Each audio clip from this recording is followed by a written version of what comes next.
વિવાદમાં આવેલા ડાયરા કલાકાર દેવાયત ખબર સામે ફરિયાદ નોંધાઈ છે। ગીર સોમનાથના તાલાલા પોલીસ સ્ટેશનમાં તેની સામે ફરિયાદ દાખલ કરાઈ। યુવક પર હુમલો કરવા મુદ્દે 15 લોકો સામે ફરિયાદ દાખલ કરવામાં આવી છે। લૂંટ અને હત્યાના પ્રયાસનો ગુનો દાખલ કરાયો। 15 બુકાનીધારીઓએ યુવક પર હુમલો કર્યો હતો। જૂની અદાવતમાં હુમલો કરવામાં આવ્યો હતો। ઘટનાના આગળના દિવસે ધમકી મળી હતી અને સોશિયલ મીડિયા પર આ ધમકી આપવામાં આવી હતી। હવે દેવાયત ખબરને શોધવા માટે પોલીસે ચક્રો ગતિમાન કર્યા છે।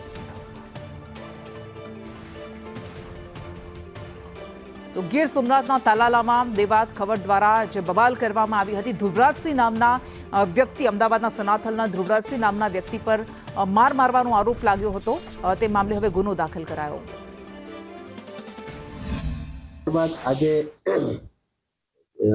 ફોર્ચ્યુનર ગાડી છે એનો ચાલક ગાડીમાંથી ઉતરેલો અને એણે બુકાની બાંધેલી હતી। એ બુકાની ઉતરી ગઈ તે વખતે ધ્રુવરાજસિંહ એ વ્યક્તિને ઓળખી ગયા કે આ વ્યક્તિ દેવાયત ખાવડ છે અને એની સાથે બંને ગાડીમાંથી આશરે 12 થી 15 જણા બુકાની બાંધેલા હતા, તમામ ઉતર્યા અને બધા લોખંડના પાઇપ વડે આ ધ્રુવરાજસિંહને શરીરે આડેધડ માર માર્યો।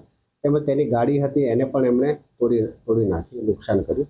ત્યારબાદ આ જે ધ્રુવરાજસિંહ પાસે એક એણે ગળામાં સોનાનો ચેન અને લોકેટ હતું તે પણ એમણે ઝૂંટી લીધું। તેમજ ગાડીમાં 42,000 રૂપિયા રોકડા હતા એ પણ તેમણે ઝૂંટી લીધા। તેમજ આ જે બનાવ એની સાથે બન્યો એની ફરિયાદ ન કરે એના માટે એને ધમકી આપી અને રિવોલ્વર બતાવી અને જાનથી મારવાની ધમકી આપી।